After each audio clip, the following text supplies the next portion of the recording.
بسم اللہ الرحمن الرحیم نحمده ونصلی ونسلم علی رسولہ الکریم اما بعد فاعوذ باللہ من الشیطان الرجیم بسم اللہ الرحمن الرحیم لقد سمع اللہ قول الذین قالوا ان اللہ فقیر ونحن اغنیاء سنكتب ما قالوا وقتلهم الأنبياء بغير حق ونقول ذوقوا عذاب الحريق ذلك بما قدمت أيديكم وأن الله ليس بظلام للعبيد الذين قالوا إن الله عهد إلينا ألا نؤمن لرسول حتى يأتينا بقربان تأكله النار قل قد جاءكم رسل من قبلي بالبينات وبالذي قلتم فلم قتلتموهم إن كنتم صادقين فإن كذبوك فقد كذب رسل من قبلك جاءوا بالبينات والزبر والكتاب المنير كل نفس ذائقة الموت وإنما توفون أجوركم يوم القيامة ومن زحزح عن النار وأدخل الجنة فقد فاز وما الحياة الدنيا إلا متاع الغرور لتبلغن في أموالكم وأنفسكم ولتسمعن من الذين أوتوا الكتاب من قبلكم ومن الذين أشركوا أذى كثيرا وإن تصبروا وتتقوا فإن ذلك من عزم الأمور صدق اللہ العظیم۔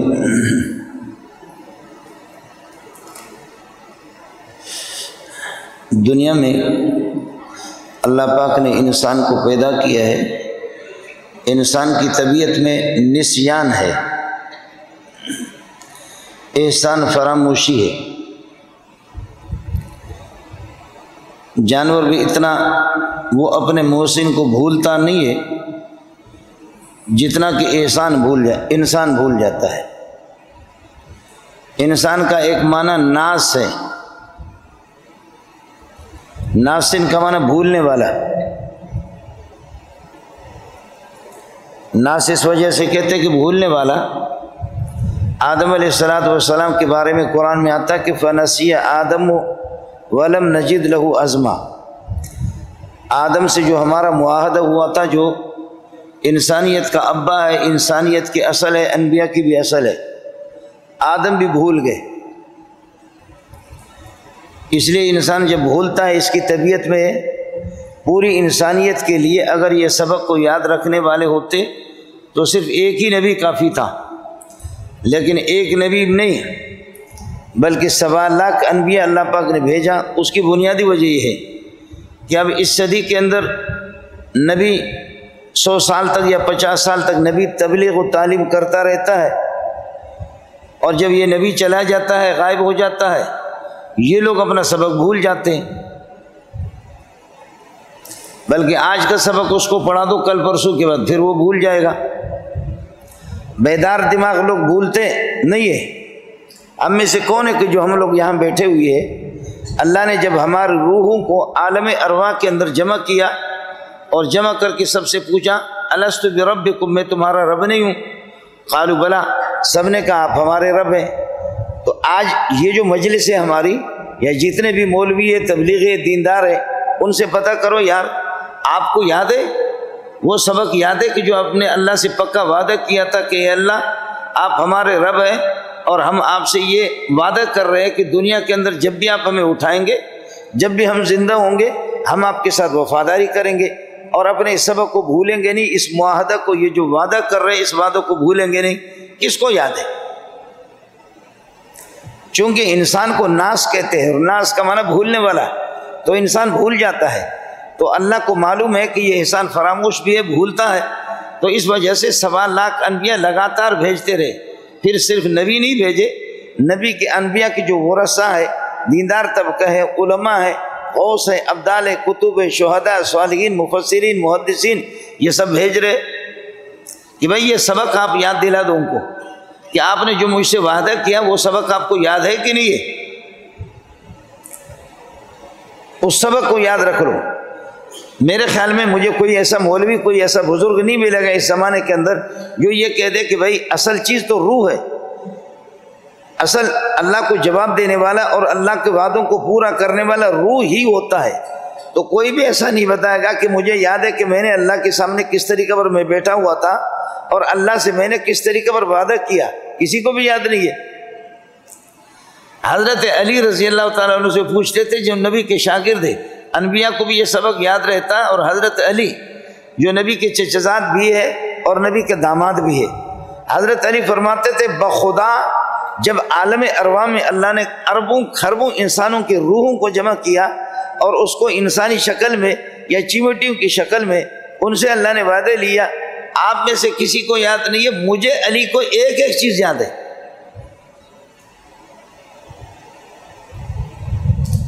آپ کو چاہے یاد ہو یا نہ ہو، مجھے علی کو یاد ہے کہ بخدا کہ کس طریقے پر ہم بیٹھے ہوئے تھے، کس طریقے پر اللہ پاک ہم سے خطاب فرما رہے تھے، کس طریقے پر اللہ پاک نے ہم سے وعدہ لیا۔ اس لیے انسان کے مزاج میں بھولنا ہے، مولوی صاحب کی تقریر کو یاد نہیں رکھے گا، اور اللہ کا بھلا کرے وہ نبی کی تقریر کو بھی یاد نہیں رکھے گا، نبی کی نصیحتوں کو بھی نظر انداز کر دے گا۔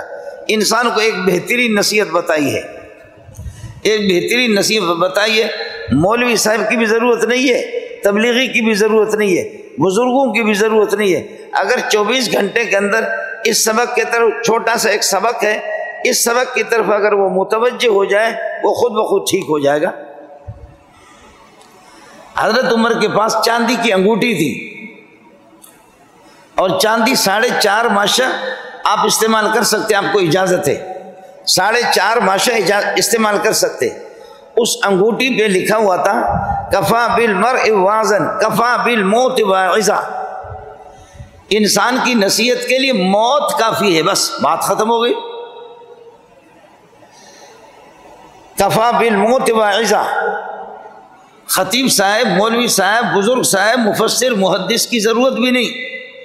ایک موت ہے جو انسان کے دماغ کو درست کر دیتی ہے، ایک ہی موت ہے، ایک ہی موت ہے کہ جو جن کو اپنے حکومتوں کے ناز میں اور حکومتوں کے نشے میں سونا چاندی ڈھیروں کے مالک ہوتے ہوئے ان کو ہوش ہی نہیں آتا تھا کہ بھئی ہم انسان ہیں اور ہمارے پیٹ کے اندر گندگی بھی ہے اور ہم اپنے پیشاب پر بھی کنٹرول نہیں کر سکتے، اپنے پاخانے پر کنٹرول نہیں کر سکتے، سردی کے سامنے بھی ہم ڈھیر ہے، گرمی کے سامنے بھی ہم ڈھیر ہے، کتے سے بھی ہم ڈرتے ہیں، بھیڑیا سے بھی ہم ڈرتے ہیں، چیتا سے بھی ہم ڈرتے ہیں، چپکلی سے، سانپوں سے اور بچھو سے بھی ہم ڈرتے ہیں، لیکن اس قسم کا فراموش احسان فراموش انسان، چونکہ ناس کا معنی بھولنے والا، تو ایسے بدبخت بھی پیدا ہو گئے کہ پیٹ کے اندر گند لیتے ہوئے، گند پیٹ اس کا بھرا ہوا گند سے، لیکن پھر بھی وہ کہتے ہیں انا ربکم الاعلی، انا ربکم الاعلی،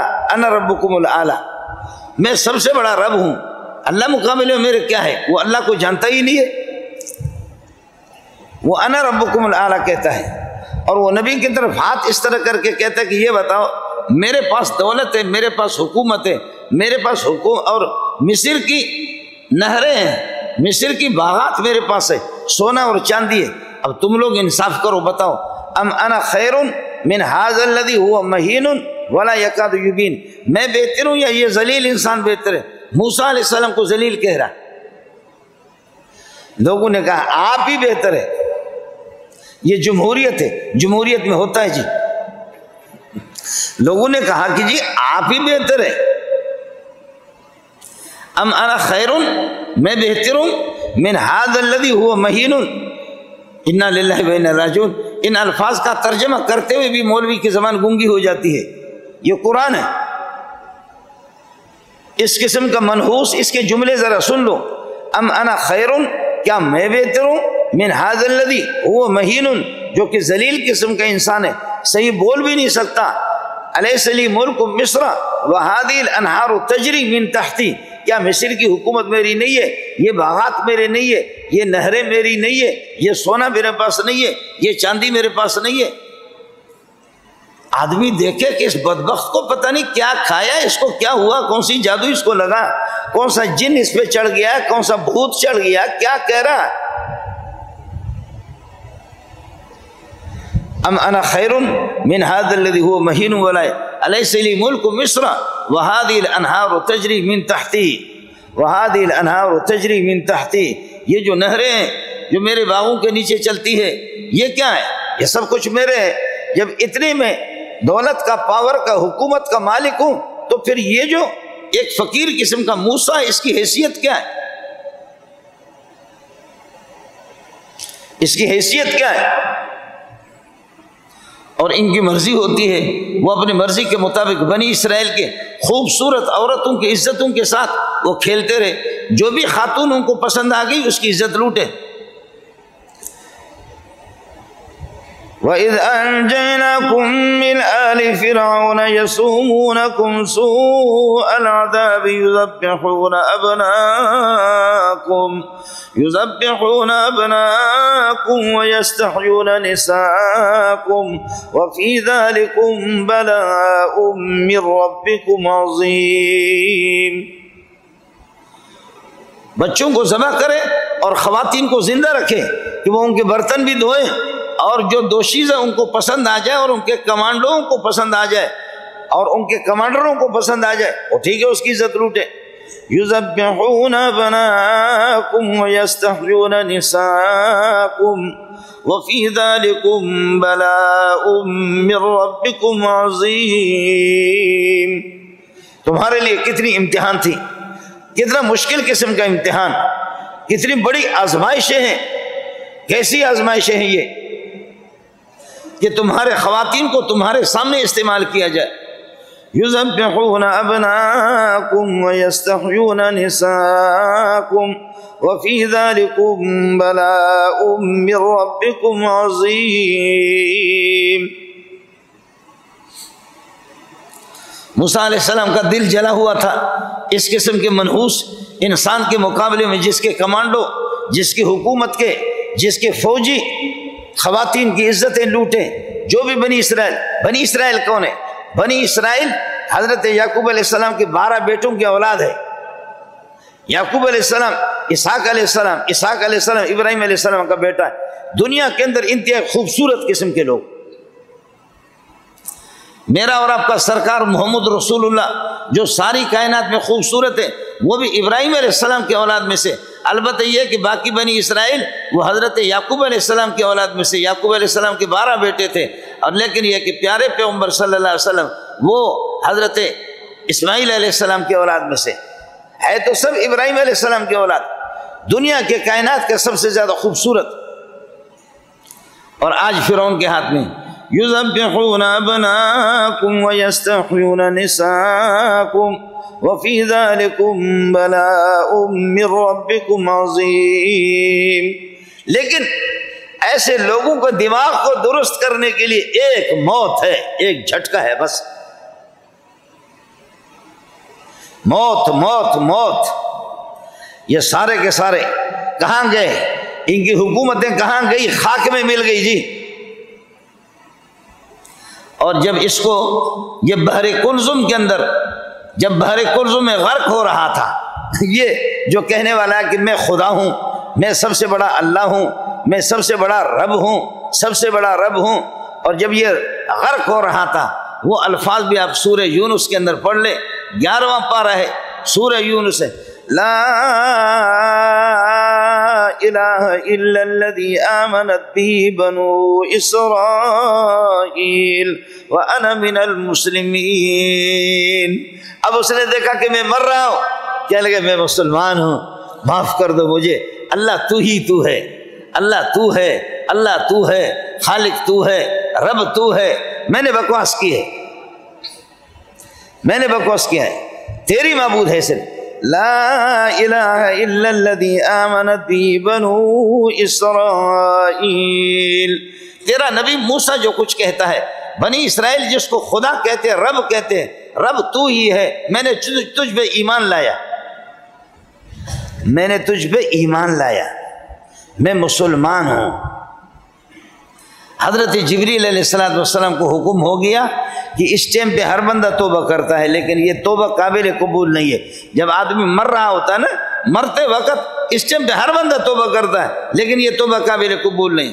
وَلَيْسَتِ التَّوْبَةُ لِلَّذِينَ يَعْمَلُونَ السَّيِّئَاتِ حَتَّى إِذَا حَضَرَ أَحَدَهُمُ الْمَوْتُ قَالَ إِنِّي تُبْتُ الْآنَ. جب موت کا فیصلہ ہو جاتا ہے ہر بندہ کہتا ہے کہ میں توبہ کرتا ہوں، لیکن وَلَيْسَتِ التَّوْبَةُ مَقْبُولَةً، یہ توبہ قابل قبول نہیں ہے. چور پکڑے جانے کے بعد جب فوجی پکڑ لیتے، آرمی والے پکڑتے، وہ بھی کہتے میں نے توبہ کیا، میں نے توبہ کی. ارے تیری زندگی گزرتی جب تک تو کنٹرول میں آیا نہیں تھا اس وقت تو نے توبہ نہیں کیا.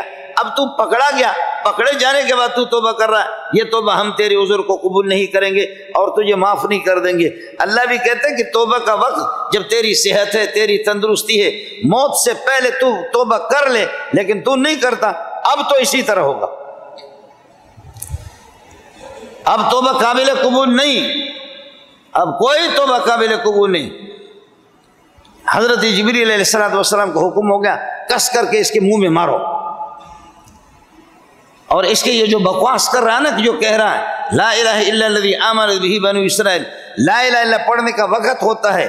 اب یہ ہے کہ یہ ہماری گرفت میں آ چکا ہے، ہمارا مکمل فیصلہ ہو چکا ہے، اس کو غرق کرنے کا، تباہ کرنے کا، ذلیل کرنے کا فیصلہ ہو چکا ہے. اب یہ ہے کہ یہ لا الہ الا پڑھتا ہے، اس کو کہو کہ بکواس بند کر، اب لا الہ الا نہ پڑھ. لا الہ الا نہیں، لا الہ کا ایک وقت ہوتا ہے. الآن وقد عصيت قبل وكنت من المفسدين. الآن اتؤمن الآن، ابھی تو ایمان لاتا ہے. وقد عصيت قبل وكنت من المفسدين. حضرت ابو بکر لمبے قد کے نہیں تھے، حضرت عمر لمبے قد کے تھے. علامہ ذہبی نے لکھا ہے عمر کے بڑے مونچھیں بھی تھے، مونچھیں بھی، لیکن خیال کر لینا مونچھوں کو بڑا رکھنا سامنے سے کہ اگر آپ پانی پئیں گے، پانی کے اندر اگر مونچھیں لگ جائیں تو حرام ہے. حضرت عمر کے مونچھیں یہ کنارے سے بڑے تھے، سامنے سے کاٹتے تھے. اور جب حضرت عمر یہ کہ کوئی پریشان کن مسئلہ سامنے آتا تو علامہ ذہبی نے لکھا کہ وہ اپنے مونچھوں کو تانپتے تھے. حضرت عمر رضی اللہ تعالیٰ عنہ، ابو بکر اس کے مقابلے میں چھوٹے قد کے تھے. ابو بکر چھوٹے قد کے تھے. ایک یہودیوں کا بڑا مولوی، ربی کہتے ہیں جس کو، ربی، یہودیوں کا ربی، اس کو حضرت ابو بکر نے کہا او فنحاس نام تھا، کہا کہ او فنحاس تو قسم اٹھا، تمہاری کتابوں کے اندر پیارے محمد کا ذکر نہیں ہے، تمہاری کتابوں کے اندر پیارے محمد کی نشانیاں نہیں ہے کہ آخری نبی ہوگا، اور آپ کی کتابوں میں یہ نہیں ہے کہ محمد کا سورج جب طلوع ہوگا تو ساری سورج جتنے بھی ستارے ہیں وہ سارے کے سارے ان کی روشنیاں چھپ جائیں گے، آخری نبی کا ڈنکا بجے گا، بتاؤ تمہارے تورات کے اندر ہے یا نہیں ہے؟ کہنے لگے مجھے ایسے محمد کی بھی ضرورت نہیں ہے، اور ایسے اس محمد کے خدا کی بھی ضرورت نہیں ہے جو کبھی کبھی یہ خدا کبھی کبھی کہتا ہے کہ مجاہدین کو چند دے دو، فقیروں کو چند دے دو، مسکینوں کو دے دو. یہ خدا ہم سے بھیک مانگتا ہے. واہ، کہتے اس خدا کی ترغیب مجھے نہ دو، اس خدا کی مجھے ترغیب نہ دو کہ جو خدا کہتے کہ مجاہدین اگر جہاد کرے تو ان کے ساتھ مالی تعاون کرو، فقیروں کے ساتھ، مسکینوں کے ساتھ، آپ کے رشتہ دار اور عزیز و اقارب ان کے ساتھ تعاون. یہ خدا تو خود بھیک مانگتا ہے. یہ کیسا اللہ ہے؟ یہ اللہ تو ہم سے بھیک مانگتا ہے. ہم یہودی بڑے مالدار ہیں، یہ اللہ ہم سے بھیک مانگتا ہے. ہمیں ایسے اللہ کی ضرورت نہیں ہے. حضرت ابو بکر تھے چھوٹے سے قد کے، تھے بھی بوڑھے تھے، کس کر کے منہ پہ مارا، ایسی چماٹ اس کے منہ پہ رسید کر دیا، وہ گرا. گر کر کے یہودی بھاگ کر کے جا کر کے رسول پاک صلی اللہ علیہ وسلم سے کہا کہ یا رسول اللہ، اے محمد، یا رسول اللہ کیا کہے گا، اے محمد آپ کے ساتھی نے مجھے مارا ہے، اس طرح معمولی بات پہ مجھے ذلیل کیا ہے. حضرت ابو بکر پیچھے پہنچ گیا، کہ ابو بکر کیوں مارا ہے ان کو؟ کافروں کو اس طرح مارنے کی تو اجازت نہیں ہے، وہ ہمارے ملک کے باشندے ہیں، ہمارے ملک کے باشندے، ہمارے قوانین ان کے لیے بغیر حالت جنگ کے، بغیر جہاد کے ان کو مارنے کی اجازت نہیں. ابو بکر آپ نے کیوں مارا؟ فرمایا کہ سرکار یہ خدا کو کہتا ہے کہ خدا کنگلا ہے، خدا ہمارا محتاج ہے، خدا جب ہم سے مانگتا ہے، چندہ مانگتا ہے تو ہم چھوڑیں گے اس کو؟ تو یہ بات جب اس نے کہ میں نے منہ پہ مارا، حضرت نے فرمایا ٹھیک کیا، حضرت نے فرمایا کہ ٹھیک کیا ہے، اچھا کیا ہے، اچھا کیا اس کو مارا. اللہ اکبر۔ اس قسم کے لوگوں کے میں عرض کر رہا تھا کہ دنیا کے اندر بڑے بڑے بدمعاش گزرے ہیں، لیکن موت، اس لیے حضرت عمر کی انگوٹھی پہ لکھا ہوا ہوتا تھا کفا بالموت واعظا، کفا بالموت واعظا۔ عمر خطیب کی ضرورت نہیں ہے، عمر مولویوں کی ضرورت نہیں ہے، موت کو یاد کر لے، عمر موت کو یاد کر لے، عمر موت کو یاد کر لے۔ میرے نبی نے فرمایا صلی اللہ علیہ وسلم، فرمایا کہ کنت نہیتکم عن زیارت القبور الا فزوروا فإنها تذکر الآخرہ۔ میں قبروں سے محمد تمہیں منع کرتا تھا، لوگ جا کر کے قبروں کو پوجتے ہیں، لوگ جا کر کے قبر والوں سے مدد مانگتے ہیں، اپنی حاجتیں مانگتے ہیں، قبروں کو جا کر کے سجدہ کرتے ہیں، قبر میں جا کر کے جزا فضا کا مظاہرہ کرتے ہیں، میں محمد تمہیں منع کرتا تھا، لیکن اب الحمدللہ میری برکت کی وجہ سے تمہارے ایمان مضبوط ہو گئے، اب میں محمد آپ کو ترغیب دے رہا ہوں، ضرور قبروں میں جایا کرو، قبرستان کی زیارت کرو اور قبر والوں کو سلام کرو، السلام علیکم یا اہل القبور یغفر اللہ لنا ولکم انتم سلفنا ونحن لاحقون بالاثر۔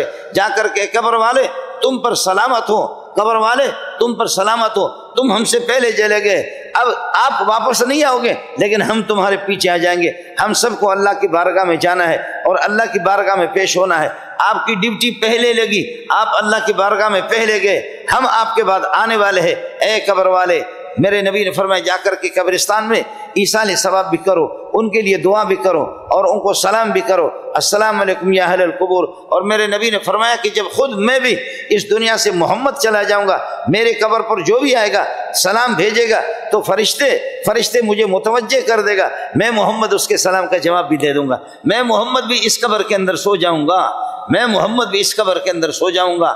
جو بھی میرے مزار پہ آئے گا اور مجھے سلام بھیجے گا، فرمایا کہ درود پڑھو مجھ پر، اگر آپ قریب میں ہو جائیں، قریب میرے مزار کے قریب اگر درود پڑھو گے تو اس درود کو یہ ہے کہ میں خود ہی سنتا ہوں، لیکن اگر آپ دور سے اگر آپ درود پڑھیں گے تو فرشتے اس کو اٹھا کر کے مجھے پہنچائیں گے۔ بعد میں میرے نبی نے قبروں کی اجازت دے دی، فرمایا جاؤ قبروں کو دیکھو، جاؤ قبروں کو دیکھو اور اپنی بدماشی بھی دیکھ لو اور ان قبروں کو دیکھو کہ آپ سے بڑے بڑے بدماش گزر چکے، ان کا حشر کیا ہوا ہے۔ آپ اپنے آپ کو بھی دیکھ لو، اپنی حیثیت کو بھی سمجھ لو، اپنے پاور کو بھی سمجھ لو اور ان کو بھی جا کر کے دیکھ لو کہ وہ کون تھے۔ اس لیے اگر عبرت حاصل کرنی ہے، وہ رستم ابن زال، آپ نے سنا ایران کا پہلوان رستم ابن زال، جو ایک تھپڑ سے کسی کو جان سے مار دے، لیکن خیر اب بھی لوگ اس قسم کے لوگ موجود ہیں، اب بھی لوگ اس قسم کے موجود ہیں کہ ایک تھپڑ سے آدمی مر جاتا۔ میرا خود ایک مرید ہے، اگر آپ کو چاہیے تو میں لے کر کے آ جاؤں گا، خود میرا بھی ایک مرید ہے، اگر آپ میں سے کسی کے اندر طاقت ہے تو اسے لڑنا، وہ ایک ہی اللہ آپ کا بھلا کریے کہ کیا ایک مکہ آدمی کے منہ پہ مارا اور وہ آدمی وہیں پر ڈھیر ہو گیا، اور کسی اور کو موقع مارا تو وہ بے ہوش ہو گیا۔ تو اگر آپ کو شوق ہے تو میں بھی، آپ یہ باور کرے یا نہ کرے، مرید میرا ہے۔ مجھے کئی دفعہ کہا کہ کہا استاد جی میں آپ کا گن مین بننا چاہتا ہوں، میں آپ کا باڈی گارڈ بننا چاہتا ہوں۔ میں نے کہا دفع ہو جاؤ بغیرت آدمی، دفع ہو جاؤ، تم کسی کو ایک مکہ غصہ ہو کر کے مارو گے، وہ مرے گا تو میں کیا کروں گا؟ موسیٰ علیہ السلام نے قبطی کو مکہ مارا، ایک مکہ سے وہ مرا۔ تو میں عرض کروں اس زمانے میں، لیکن رستم اس طرح نہیں تھا، رستم تو غضب کا پہلوان تھا، رستم غضب کا پہلوان تھا، اور رکانہ غضب کا پہلوان تھا۔ رکانہ اتنا وزنی تھا، اتنا بھاری تھا اور اتنا بدن اس کا سخت تھا کہ رکانہ اس کے گائے کے کھال پہ کھال اتار کر کے اس کے کھال پہ اس کو کھڑا کر دو، گائے کے کھال پہ، گائے کے کھال کو کھینچو، کھال پھٹ جاتی تھی لیکن رکانہ اپنی جگہ سے ہٹتا نہیں تھا۔ خدا کے بندو، وہ رکانہ انسان تھا یا کوئی ڈمپر تھا؟ آپ اندازہ کرو کہ گائے کے کھال پہ اگر وہ کھڑا ہو جائے، گائے کی کھال کتنی مضبوط ہوتی ہے، کتنی سخت ہوتی ہے۔ ہم میں سے 50 آدمی اگر اس پر بیٹھ بھی جائے، دوسرے کھینچیں تو وہ پھر بھی وہ پھٹے گی نہیں۔ لیکن رکانہ جب اس پہ کھڑا ہوتا تھا، گائے کے کھال کو کھینچتے تھے، گائے کی کھال پھٹ جاتی تھی لیکن رکانہ ہٹتا نہیں تھا اپنی جگہ سے۔ کہنے لگے اے محمد تو خدا کا نبی ہے؟ کہا ہاں جی میں خدا کا نبی۔ اے محمد تو خدا کا نبی ہے؟ کہا میں خدا کا نبی ہوں۔ کہا آپ خدا کے نبی ہے تو پھر آپ کے پاس خدائی طاقت بھی ہوگی؟ فرمایا کہ جی ہاں انشاءاللہ اللہ کی طاقت میرے پاس ہے۔ تو فرمایا کہ میرے ساتھ کشتی لڑو، پھر میں مسلمان ہو جاؤں گا اگر آپ نے مجھے بچھاڑ دیا۔ کشتی جب شروع ہو گئی، رسول پاک نے اٹھا کر کے دے مارا اس کو زمین پہ۔ اس نے کہا سمجھ میں نہیں آیا کیسے آپ نے مارا؟ فرمایا سمجھ میں نہیں آیا تو دوبارہ آ جاؤ تاکہ تمہارا دماغ درست ہو جائے، اگر سمجھ میں نہیں آ جائے تو پھر دوبارہ آ جاؤ۔ دوبارہ اٹھا کر کے اس کو مارا۔ کہنے لگے کہ مجھے سمجھ میں آ گیا یہ کوئی انسانی طاقت نہیں ہے کہ کوئی ذات ہے، اس کے خصوصی توجہ آپ کے ساتھ اس کا سپورٹ ہے اور اسی کا تعاون ہے، ورنہ کوئی ماں کا لال مجھے چت نہیں کر سکتا۔ بس میں مسلمان ہو گیا، میں نے مان لیا کہ تو اللہ کا رسول۔ میں رکانا کی بات۔ اب رستم ابن زال جب ایران کو ان کو خط لکھا حضرت خالد بن ولید نے، اس نے بدمعاش نے حضرت خالد بن ولید کو خط لکھا کہ اے خالد تو ان لوگوں سے لڑ جو تلوار چلانے نہ جانتے ہو، جو مکہ چلانے نہ جانتے ہو۔ میں رستم ابن زال ہوں۔ آپ کون ہوتے ہیں یہ مسلمانوں؟ تمہیں تو ایسے اٹھا کر کے میں ایسے کپڑے کی طرح اٹھا کر کے ادھر پھینکوں گا۔ خبردار، خیال کر لینا کہ ہم ایرانی لوگ ہیں۔ ایرانیوں کے دماغ میں ایک غرور ہوتا ہے، پھر اللہ تعالیٰ ان کو اس طرح درست بھی کرتا ہے، ہیلی کاپٹر کے ٹکڑے کر کے پھر ان کا دماغ درست ہوتا ہے، ورنہ ان کا دماغ درست نہیں ہوتا۔ تو خالد بن ولید نے لکھا کہ وہ جاہل کا بچہ، وہ بے وقوف، میرے پاس ایک ایسی فوج ہے، آپ کو شراب اتنا محبوب نہیں ہے، آپ شراب پی کر کے مست ہوتے ہیں، شراب سے بڑھ کر کے خدا کی قسم ہمیں موت پسند ہے۔ میرے پاس ایک ایسے لشکر ہے، اس لشکر کو لے کر کے آ جاؤں گا۔ وہ لشکر محمد کی لشکر ہے، وہ محمد کی جماعت ہے، وہ موت کو اتنا پسند کرتے ہیں، غازی بن گئے تب بھی اللہ راضی، شہید بن گئے تب بھی اللہ راضی۔ موت ان کو آپ کی شراب کے پیالے سے بھی زیادہ محبوب ہے۔ میں لے کر کے آ جاؤں گا، موت آپ کے لیے مسئلہ، آپ کے لیے آپ کے مقدر میں لکھا ہوا کہ آپ کے شکست کا سامنا آپ کو کرنا پڑے گا۔ میں اس رستم کی بات کر رہا ہوں کہ رستم جو اپنے ایک مکے سے آدمی کو ڈھیر کر دے، لیکن مورخ نے لکھا، مورخ کہتا ہے کہ جب گئے جس قبرستان کے اندر رستم تھا، ہمارے پہنچنے سے پہلے دیکھا ایک کتا ٹانگ اٹھا کر کے رستم کی قبر پہ پیشاب کر رہا ہے۔ جی مورخ کہتا کہ ہم گئے کہ رستم کی قبر کو دیکھ لیں کہ رستم کون ہے، لیکن ہمارے پہنچنے سے پہلے دیکھا کہ ایک کتا پہنچا ہے، اور وہ کتا اس کا احترام نہیں کر رہا، کتا ٹانگ اٹھا کر کے رستم کی قبر پہ پیشاب کر رہا ہے۔ اس لیے میرے نبی نے فرمایا کہ میں قبروں سے پہلے تو آپ کو منع کرتا تھا، لیکن اب آپ جا کر کے قبروں کی زیارت کرو۔ کنت نہیتکم عن زیارت القبور الا فزوروها فانها تذکر الاخرہ۔ اللہ تعالیٰ آپ کو لے جائے مسجد نبوی کے پیچھے یہ جو 4 دیواری ہے، اس 4 دیواری کے اندر 10,000 صحابہ دفن ہیں، 10,000 صحابہ دفن ہیں، 10,000 نبی کے شاگرد۔ احد کے میدان میں الگ دفن ہے، آگے جا کر کے تبوک الگ ہے، آپ جا کر کے جنت المعلیٰ میں دیکھ لو الگ، بلوچستان میں ان کی قبریں الگ، خیبر پختون میں الگ، کابل کے اندر جا کر کے دیکھو الگ، افریقہ کے اندر آپ کو صحابہ کی قبریں ملیں گے، سندھ کے اندر آپ کو جا کر کے ملیں گے۔ یہ خدا کے بندے اللہ کے کلام کو لے کر کے دنیا کے اندر پھیلے، کیسی پیاری ہستیاں، کیسی قیمتی جانیں، کیسے مقدس ہستیاں، آج ان سب کو وہ سب کے سب موت کے نظر ہو گئے۔ اس لیے میں عرض کر رہا ہوں، علماء بتاتے ہیں اکثرو ذکر حازم اللذات، حدیث ہے، کثرت سے موت کا تذکرہ کرو، کثرت سے موت کا تذکرہ کرو۔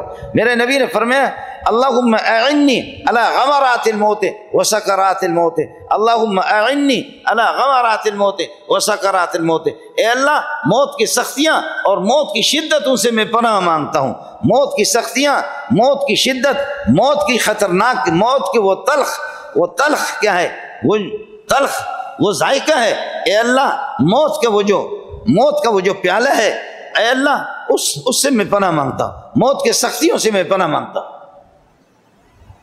ہمارے اکابرین، ہمارے بزرگ کہتے ہیں 24 گھنٹے کے دوران اگر آپ صرف 5 مرتبہ اس کو پڑھ لیں، اللہم اعنی علی غمرات الموت و سکرات الموت، اللہم اعنی علی غمرات الموت و سکرات الموت، 24 گھنٹے میں صرف 5 مرتبہ پڑھے تو موت کا لفظ اس میں 2 مرتبہ آ جاتا ہے، یعنی 10 مرتبہ اللہم اعنی علی غمرات الموت و سکرات الموت، 10 مرتبہ گویا کہ آپ نے موت کو یاد کر لیا۔ اس دن اگر آپ مر گئے اللہ آپ کو شہیدوں کے ساتھ اٹھائے گا۔ اللہم اعنی علی غمرات الموت و سکرات الموت، اللہم اعنی علی غمرات الموت و سکرات الموت۔ ہم نے وہ بھی دیکھا آپ اپنے آخری بیماری کے اندر آپ صلی اللہ علیہ وسلم ایسے بیماری میں اس طرح سخت بیماری کی شدت اور تکلیف اتنی بڑھ گئی کہ آپ زیادہ گفتگو بھی نہیں کر سکتے۔ حضرت عبد الرحمن ابن ابو بکر رسول پاک صلی اللہ علیہ وسلم کے برادر نسبتی حضرت عائشہ کے بڑے بھائی عبد الرحمن ابن ابی بکر، وہ یہاں سے گزر رہا، اس کے ہاتھ میں ایک مسواک ہے، میرے نبی نے کن آنکھوں سے اشارہ کر دیا عبد الرحمن ابن ابی بکر کی طرف۔ حضرت عائشہ سمجھ گئی کہ میرے پیارے پیغمبر صلی اللہ علیہ وسلم کو یہ مسواک چاہیے، آپ اشارہ کر رہے ہیں۔ اللہ اکبر، بیماری کی تکلیف اتنی بڑھ گئی ہے کہ زور سے کہہ بھی نہیں سکتا، لیکن یہ ہے کہ حضرت عائشہ سمجھ گئی کہ آپ اشارہ کر رہے ہیں کہ مجھے یہ مسواک چاہیے، مسواک کرا دو۔ اس لیے علماء نے لکھا ہے کہ مسواک کی سنت کا جو اہتمام کرتا ہے نمازوں میں، اس کے فوائد تو بہت ہیں۔ مسواک کے فوائد سنت کی اتباع ہے، پابندی ہے، اللہ کی رضامندی ہے، بیماریوں سے حفاظت ہے، لیکن اس کے 70 فوائد میں سے ایک فائد انہوں نے کہا کہ یہ بھی ہوگا کہ آدمی جو مسواک کا اہتمام کرے گا مرتے وقت اللہ اس کو کلمہ نصیب کرے گا۔ نبی نے موت کے وقت، وصال کے وقت، موت کے وقت بھی آپ نے اشارہ کر دیا۔ اماں عائشہ فرماتی ہے کہ میں سمجھ گئی کہ آپ کو مسواک چاہیے۔ میں نے اپنے بھائی سے عبد الرحمن ابن ابی بکر سے وہ نیا والا مسواک لے کر کے میں نے اس کو چبا کر کے اس کو میں نے نرم کر دیا، اس کے برش بنا کر کے پھر اس کے بعد میں نے دھو کر کے میں نے رسول پاک صلی اللہ علیہ وسلم کو دیا۔ حضرت اقدس صلی اللہ علیہ وسلم نے مسواک استعمال کر کے پھر مجھے دے دیا، پھر میں نے اس کو استعمال کیا دھونے سے پہلے تاکہ میرا لعاب نبی کے لعاب کے ساتھ مل جائے۔ میرا لعاب، نبی نے مسواک جو استعمال کیا ہے اس پر آپ کا لعاب مبارک لکھا ہوا، آپ نے مجھے دے دیا کہ اس کو دھو، میں نے اس کو دھویا نہیں، پہلے میں نے اپنے منہ پہ اس کو استعمال کیا تاکہ میرا لعاب اور نبی کا وہ لعاب جو مسواک پہ لگا ہوا ہے یہ دونوں کے دونوں اکٹھے ہو جائیں۔ عائشہ فرماتی ہے کہ میں ایک ایسی خوش قسمت قسم کی خاتون ہوں، میں نبی کی بیویوں میں سے ایسی خوش قسمت خاتون ہوں کہ رسول پاک صلی اللہ علیہ وسلم آخر میں جب آپ کی روح نکل گئی تو آپ نے وَأَنَا مُسْنِدَتُهُ، میں نے نبی کو سہارا دیا ہوتا، نبی پاک کا سر مبارک آپ میرے یہ ٹھوڑی اور میرے یہ جو ہنسلیاں ان کے درمیان میں نبی کا سر رکھا ہوتا، اس طریقہ پر سہارا دیا، ادھر مسواک بھی کیا، اس مسواک کو پھر میں نے استعمال کر دیا، میرا لعاب نبی کا لعاب دونوں کٹھے بھی ہو گئے اور نبی کی روح بھی نکل گئی، محمد رسول اللہ کا سر مبارک میرے گود میں رکھا ہوا تھا۔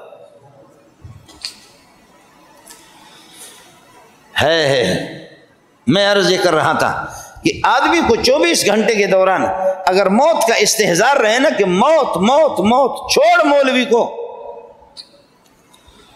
مولویوں سے تو آپ کو الرجی ہو جاتی ہے، چھوڑ تبلیغی کو دیکھ کر آپ کو بخار ہو جاتا ہے، چھوڑ فقیروں کو مسکینوں کو، ان کی تقریر تو آپ کو بری لگتی ہے۔ آمنہ تیرے لال پہ قربان جاؤں، محمد پہ، فرمایا کہ میں محمد کسی کا 1 روپے بھی، کسی کا 1 دینار میں نے محمد نے نہیں لیا ہے، محمد نے کسی کا 1 دینار بھی نہیں کھایا، 1 درہم بھی نہیں کھایا۔ کیوں؟ اس لیے میں محمد چاہتا ہوں کہ اس دنیا سے اس حال میں چلا جاؤ کسی کا 1 روپے کا حق میرے ذمہ لازم نہ ہو۔ اس زمانے کا روپے درہم ہوتا تھا، اس زمانے کے روپے دینار ہوتے تھے، آپ کے ہاں تو روپے ہے، پونڈ ہے، ڈالر ہے، میں اس زمانے کے روپے کی بات کر رہا ہوں۔ فرمایا کہ میں چاہ رہا ہوں صلی اللہ علیہ وسلم اس دنیا سے اس حال میں چلا جاؤں کہ کسی مسلمان کا 1 حق، معمولی 1 درہم بھی میرے ذمہ پر لازم نہ ہو، کہ میں محمد اس دنیا سے چلا جاؤں اور کسی کے 5 درہم مجھ پر قرض رہ چکے ہوں یا کسی کے حق میں نے کھا چکا ہو۔ نہیں، میں اس طرح اللہ کے بارے میں جانا پسند نہیں کرتا۔ یہی مومن ہے، یہی ایمان کا تقاضا یہی ہے، یہی ہمارا آئیڈیل ہے، یہی ہمارا مقتدا ہے رسول پاک صلی اللہ علیہ وسلم۔ میں عرض کر رہا ہوں کہ آپ جب آخر میں اما عائشہ رضی اللہ تعالیٰ عنہ فرماتی ہے کہ حضرت کو سخت تکلیف ہو گئی، سخت تکلیف ہو گئی، اس لیے آپ سے میں نے عرض کیا اللہم اعنی علی غمرات الموت وسکرات الموت، اللہم اعنی علی غمرات الموت وسکرات الموت۔ ساتھی اس کا کثرت سے اہتمام کریں۔ اس کی بنیادی وجہ اماں فرماتی ہے کہ میں نے نبی کو دیکھا، سخت تکلیف آپ کو ہو گئی۔ اب آپ حضرات بھی کہیں گے کہ نبی کو کیوں تکلیف ہو گئی؟ اس کی بنیادی وجہ علماء نے یہ لکھی ہے، فرمایا کہ آدمی جتنا زیادہ طاقتور ہوتا اس کی روح اتنی طاقتور ہوتی ہے۔ نبی میں 4000 انسانوں کی طاقت ہوتی ہے، تو 4000 انسانوں کی ایک روح نہیں ہے، سمجھو کہ 4000 روحوں کا مجموع ہے، وہ ایک مرکز ہے۔ یہ روح اتنا طاقتور ہے، اس لیے اس کے نکلنے میں آپ صلی اللہ علیہ وسلم کو تکلیف ہو گئی۔ اور دوسری وجہ یہ لکھی ہے کہ آپ کو تکلیف اس وجہ سے ہو گئی کہ حضرت ملک الموت علیہ السلام کہتے اے روح محمدی نکل جا، اے روح محمدی نکل جا، جنت کی حوریں آپ کے انتظار میں ہے، اللہ آپ کے انتظار میں ہے، فرشتے آپ کے انتظار میں، 1.25 لاکھ انبیاء آپ کے انتظار میں، اے روح محمدی نکل جا، نکل جا، میں آپ کو اکرام اور احترام کے ساتھ لے جاؤں گا، انبیاء کے ارواح کے پاس آپ کو پہنچا دوں گا۔ روح محمدی نے کہا کہ اے اسرائیل یہ بتا دے، اے اسرائیل میں 63 سال اس خوشبودار جسم کے اندر رہ چکی ہوں، مجھے یہاں سے نکال کر کے جنت میں تجھ لے جا رہا ہے، وہ جنت محمد کے جسم سے زیادہ قیمتی تھوڑی ہے کہ میں آ جاؤں۔ اس کشمکش کے اندر حضرت اقدس صلی اللہ علیہ وسلم کو کافی تکلیف ہو گئی۔ بہرحال میں عرض کر رہا تھا جب مجھے اور آپ کو موت کا استحضار ہوگا، موت کا جب استحضار ہوگا، قبروں پہ صحابہ گزر کر کے روتے ہیں، صحابی قبر پر گزر کر کے روتے ہیں کہ یہ جنت کے، یہ آخرت کے مراحل میں سے، منزلوں میں سے پہلی منزل ہے۔ اگر آدمی قبر کی زندگی میں کامیاب ہو گیا، دنیا والی زندگی اللہ کی رضا کے مطابق گزاری، قبر اگر اس کی ٹھیک ہوگی، قبر والی زندگی ٹھیک ہوگی، انشاءاللہ اس کے لیے جنت ہے۔ لیکن کہیں ایسا نہ ہو، اس لیے میرے نبی نے فرمایا القبر روضۃ من ریاض الجنت او حفرۃ من حفر النیران۔ قبر کو آپ جہنم کا گڑھا بھی بنا سکتے ہیں اور قبر کو آپ جنت کے باغ بھی بنا سکتے ہیں۔ اگر آپ کے اعمال، آپ کی زندگی کے سارے اعمال اللہ کی مرضی کے مطابق ہوں گے، آپ کی قبر انشاءاللہ جنت والی بن جائے گی۔ اور اگر آپ خدا کے باغی رہے، معصیت میں، فسق و فجور میں، اللہ کی بغاوت میں آپ نے اپنی زندگی گزاری ہے، تو پھر یہی قبر آپ کے لیے جہنم بنے گی، یہی قبر آپ کے لیے جہنم بنے گی۔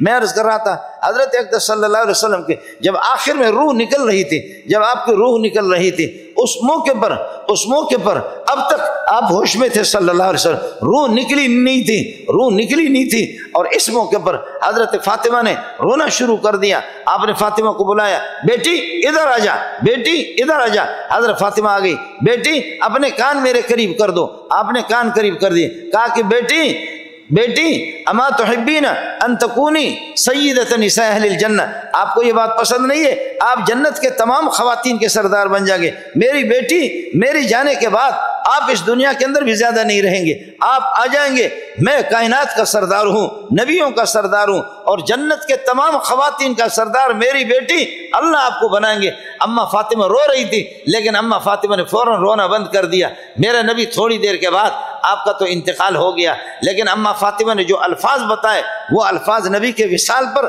نبی کی موت پر جو الفاظ انہوں نے بتائے وہ آپ کو سنا رہا۔ فرمایا یا ابتا اجاب ربا دعاہ، اے میرا ابا جس نے اللہ کی دعوت پر لبیک کہہ کر اللہ نے آپ کو بلایا، آپ تو چلے گئے، لیکن یا ابتا من جنت الفردوس ماوا، اے میرا ابا جنت آپ کا ٹھکانہ ہے۔ یا ابتا الی جبریل ننعہ، اے ابا ہم جبریل کو، میں آپ کا دوست جبریل ہمیشہ آتا تھا، گھٹنے ٹیک کر کے آپ کے سامنے بیٹھ جایا کرتا تھا۔ ابا اب جبریل کس کے پاس آئے گا؟ ابو بکر کے پاس تو نہیں آئے گا، عمر کے پاس تو نہیں آئے گا، علی کے پاس نہیں آئے گا، عثمان کے پاس نہیں آئے گا۔ وہ کیا منظر ہوتا تھا کہ مسجد نبوی کے اندر حضرت جبریل آتے ہیں، آپ کے سامنے شاگرد کی طرح بیٹھ جاتا تھا۔ ابا یہ سارے صحابہ اب اس منظر کو دیکھ نہیں سکیں گے، سارے صحابہ اس منظر کو دیکھ نہیں سکیں گے۔ یا ابتا من جنت الفردوس ماوا، ابا تیرا ٹھکانہ تو جنت ہے، ابا اب تو اس دنیا سے چلے گئے، لیکن آپ کے بعد ہم کیا کریں گے؟ یا ابتا الی جبریل ننعہ، ابا آپ کی موت کی خبر میں جبریل کو سنا دوں گی، آپ کے دوست کو جبریل کو سنا دوں گی۔ او جبریل، وہ منظر ہوتا تھا، آپ قرآن لا کر کے نبی کو پڑھاتے تھے اور نبی آپ کو سناتا تھا، آپ قرآن نبی کو سناتے تھے، میرے ابا کو سناتے تھے، لیکن اب محمد رسول اللہ صلی اللہ علیہ وسلم وہ رہے نہیں۔ وہ منظر، اس منظر سے امت محروم ہو گئی، اس منظر، مبارک منظر کو دیکھنے سے امت محروم ہو گئی۔ یہ زمین کھا گئی کیسے کیسے، آپ جا کر کے دیکھیں۔ میں نے عرض کیا کہ ایک چھوٹی سی چار دیواری، اس چار دیواری کے اندر آپ کے 10,000 شاگرد دفن ہیں، اور 10,000 میں سے 150 صحابہ وہ ہے جن کی نماز جنازہ آپ صلی اللہ علیہ وسلم نے خود پڑھا ہے۔ آپ نے ان کی نماز جنازہ بھی پڑھا ہے، اور ان کو خود آپ نے قبر میں رکھا بھی ہے، لحد میں رکھا بھی ہے، اور لحد کو بند بھی کیا ہے۔ ان کے اوپر سب سے پہلے اپنے دستے مبارک سے مٹی ڈالی ہے۔ اس لیے جو میرے ساتھی نوجوان بدماش بیٹھے ہوئے، طاقتور بیٹھے ہوئے، دیکھا طاقتوروں کو، دماغ اپنا درست کر دو، موت کا جب جھٹکا لگے گا دماغ درست ہو جائے گا۔ موت جب آ جائے گی آپ کو پتہ بھی چلے گا کہ موت کیا ہے۔ وہ آپ کے بوڑھے والدین نوجوان بیٹے سے محروم ہو جائیں گے، وہ آپ کی نوجوان بیوی شوہر سے محروم ہو جائے گی، وہ آپ کے معصوم بچے ایک پیارے ابا سے محروم ہو جائیں گے، وہ آپ کے رشتہ دار اپنے ایک عزیز سے محروم ہو جائیں گے، وہ آپ کے پیارے دوست ایک عظیم دوست سے بھی وہ محروم ہو جائیں گے۔ خبردار۔ اس لیے میرے نبی نے فرمایا اکثروا ذکر حازم اللذات الموت، جو تمام خواہشات کو، تمام راحتوں کو، تمام عیاشیوں کو، تمام چین اور سکون کو خاک میں ملانے والی اور توڑنے والی جو چیز ہے موت ہے، موت کو یاد رکھو۔ اس لیے جہاں پر رسول پاک صلی اللہ علیہ وسلم کو ستایا گیا ہے، جہاں پر کافروں نے آپ کے ساتھ بدماشیاں دکھائی، جو دنیا کی زندگی پر مغرور ہو کر کے ان کو کہا جاتا ہے فَإِن كَذَّبُوكَ فَقَدْ كُذِّبَتْ رُسُلٌ مِّن قَبْلِكَ، اگر آپ کی تکذیب کرے تو کوئی مسئلہ نہیں ہے، فَلَا تَحْزَن، پریشان نہ ہو جاؤ، فَقَدْ كُذِّبَتْ رُسُلٌ مِّن قَبْلِكَ، آپ سے پہلے بھی نبیوں کا مذاق اڑایا گیا، آسمانی کتابوں کا مذاق اڑایا گیا، دین کا مذاق اڑایا گیا، نمازوں کا مذاق اڑایا گیا، تبلیغ کا مذاق اڑایا گیا۔ فکر نہ کر فَإِن كَذَّبُوكَ فَقَدْ كُذِّبَتْ رُسُلٌ مِّن قَبْلِكَ فَلَا تَحْزَن، پریشان نہ ہو جاؤ۔ فَقَدْ كُذِّبَتْ رُسُلٌ مِّن قَبْلِكَ جَاءُوا بِالْبَيِّنَاتِ، وہ انبیاء آئے، پاکیزہ جماعت انبیاء کی آ گئی، جَاءُوا بِالْبَيِّنَاتِ، معجزات لے کر کے آئے، وَالزُّبُرِ، اور کتابیں آسمانی لے کر کے آ گئے، وَالصُّحُفِ وَالْكِتَابِ الْمُنِيرِ، کھلی کتابیں لے کر کے آ گئے، لیکن یہ لوگ ٹھیک نہیں ہو گئے، نہیں ہوئے، ٹھیک نہیں ہوئے۔ كُلُّ نَفْسٍ ذَائِقَةُ الْمَوْتِ، كُلُّ نَفْسٍ ذَائِقَةُ الْمَوْتِ، ہر نفس کو موت کا مزہ چکھنا ہے۔ نہ اس کے اندر صدر رہے گا، نہ وزیر اعظم نہ رہے گا، نہ امیر رہے گا، نہ غریب رہے گا، نہ عرب رہے گا، نہ عجم رہے گا، نہ بوڑھا رہے گا، نہ جوان رہے گا، نہ بچے رہیں گے۔ كُلُّ نَفْسٍ ذَائِقَةُ الْمَوْتِ، كُلُّ نَفْسٍ ذَائِقَةُ الْمَوْتِ۔ ہمارے پاس سیاہ سفید کا فرق ہے، ہمارے پاس کھرے کھوٹے کا فرق ہے، ہمارے ہاں مجرم غیر مجرم کا فرق ہے، ہمارے ہاں مسلم غیر مسلم کا فرق ہے، ہمارے ہاں اپنے ماننے والے اور باغیوں کا فرق ہے۔ فکر نہ کرو، وَإِنَّمَا تُوَفُّونَ أُجُورَكُمْ يَوْمَ الْقِيَامَةِ، تمہارے اعمال بدماشیاں ہیں، اس کا پورا بدلہ تمہیں جہنم کی شکل میں ملے گا۔ تمہارے اعمال اللہ کی اطاعت ہے، عبادت ہے، نبیوں کی اطاعت ہے، وہ جنت کی شکل میں آپ کو ملے گا۔ فرما انما توفون اجورکم یوم القیامہ فمن زحزح عن النار وادخل الجنہ، جس کو جہنم کی آگ سے دور رکھا گیا، اس کے اعمال اچھے نکلے، اطاعت والے اعمال، عبادت والے اعمال، اللہ کو ماننے والے اعمال، اللہ کی مرضی کے مطابق ہو گئے، تو فرمایا فقط فاز، وہ آدمی کامیاب ہو گیا۔ جہنم سے جو دور رہ گیا، جہنم سے بچایا گیا، فقط فاز، وہ کامیاب ہو گیا۔ اور جو آدمی جہنم میں گیا فقط اخزیتہ، اے اللہ آپ نے تو اس کو رسوا کر دیا، جو جہنم میں جائے گا وہ رسوا ہو جائے گا، جہنم میں جو جائے گا وہ رسوا ہو جائے گا، فقط فاز، اور جنت والا کامیاب ہو جائے گا۔ وما الحیات الدنیا الا متاع الغرور، دنیا کی حقیقت کیا ہے، دنیا کی زندگی کیا ہے، دنیا کی حقیقت کیا ہے، دنیا کی زندگی آپ کا میں نہیں کہہ سکتا، میں اپنی بات بتا رہا ہوں۔ پڑھاتے 60 سال سے بھی زائد میری زندگی ہے، لیکن ایسی چٹکیوں میں گزر گئی، اب آگے اللہ 10 سال مجھے دے دے، یا 5 سال دے دے، یا 5 دن مجھے دے دے۔ جیسے میں نے 60 سال کے اندر کوئی تیر نہیں مارا، تو میں پھر 5 سال کے اندر کون سا تیر ماروں گا؟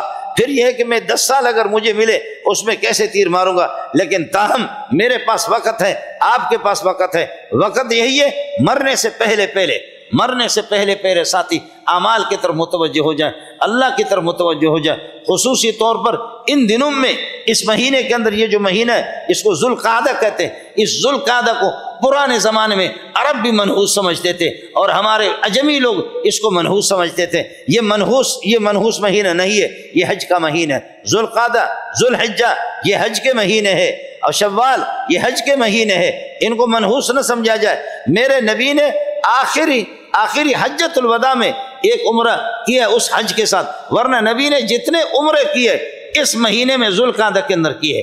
ذوالقعدہ کا مہینہ منحوس نہیں ہے، جیسے کہ میں عرض کر رہا ہوں، ہمارے پٹھان حضرات بھی اور بہت سے ہمارے بلوچ لوگ بھی اس کو منحوس سمجھتے۔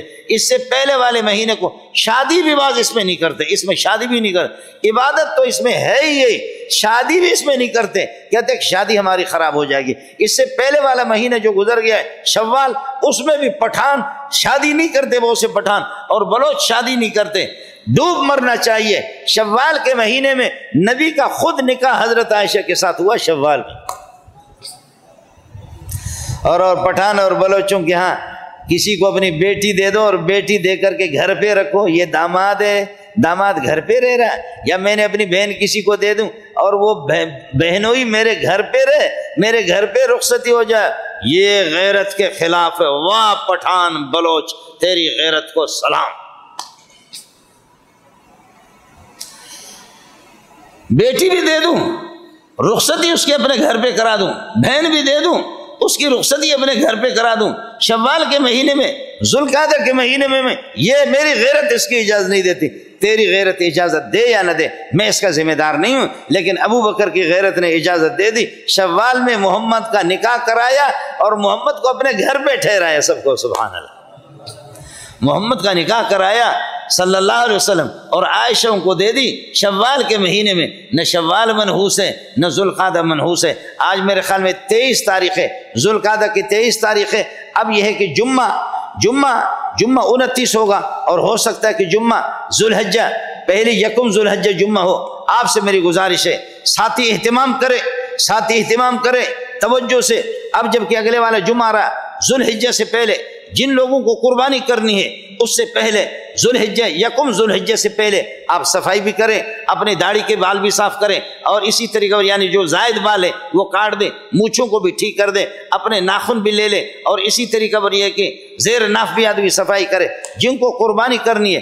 پھر 10 ذی الحجہ تک آپ یہ ہے کہ اللہ آپ کا بھلا کرے، ناخن بھی نہ کاٹے جن کو قربانی کرنی ہے، ناخن بھی نہ کاٹے، اسی طریقے پر بالوں کو بھی ہاتھ نہ لگائے۔ 10 ذی الحجہ کو آپ قربانی کریں، قربانی کے بعد پھر ناخن کاٹیں گے، پھر مونچھوں کو اپنے یہ کہ بنا دیں گے۔